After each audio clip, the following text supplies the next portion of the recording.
النهاردة عملنا طاجن فول بالبيض. أكلة بسيطة بس فيها دفى كبير. في أكلات بتتشال في القلب قبل ما بتدخل البطن، ده طاجن فول بس معمول بحب وكله توفير وطعم جميل.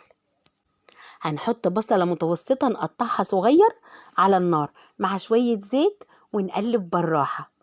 ممكن تبشروا البصلة بس أنا بحب أقطعها حتت صغيرة كده عشان يبقى لها طعم جميل. ونقلب فيها، شموا الريحة، حسوا بالأكل وانتوا بتعملوا الأكل ليه صوت وريحة. نكمل تقليب البصل معانا لحد ما ياخد اللون الذهبي الجميل. ساعة ما ياخد اللون الذهبي بكون محضرة طماطمية مبشورة وانزل بيها على البصل واسيبها تتسبك، تنزل ميتها بالراحة كده وتتسبك معانا، يعني تتصلصص كده تبقى حاجة جميلة. لو لقيت الطماطم مش عارفة تتسبك، طماطم ناشفة أو حاجة، أزودها نقطة مية تفكها وتخليها تنزل المية اللي فيها. الطبق ده بعمله من زمان، الطاجن ده من وانا في بيتنا كنت بعمله لبابايا، كان بيحبه قوي.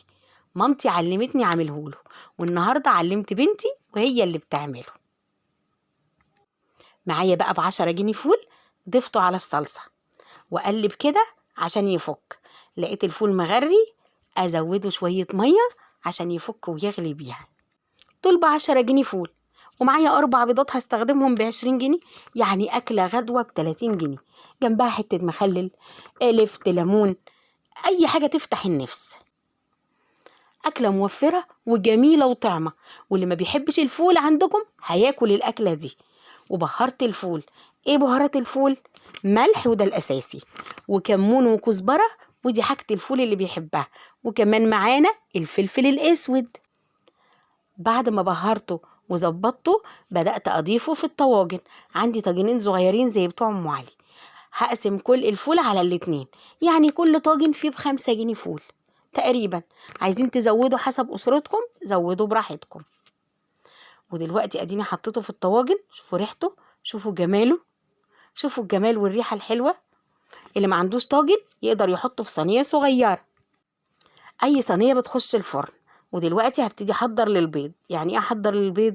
يعني مكان كل بيضة احط لها حتة سمنة صغيرة عشان تحمرها وتخليها جميلة. سمنة فلاحي، زبدة، اللي عندكم موجود حطوه. اهو كل مكان احط في كل طاجن بيضتين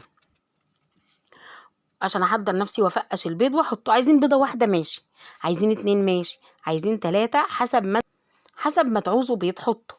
بعد كده احطه بقى في الرف اللي في النص في الفرن، يا في الفرن بتاع البوتاجاز يا في فرن غاز، وتوسطوا النار، تخلوها متوسطة لغاية ما تتأكدوا ان هو استوى معاكم وبيغلي والبيضة استوت كده.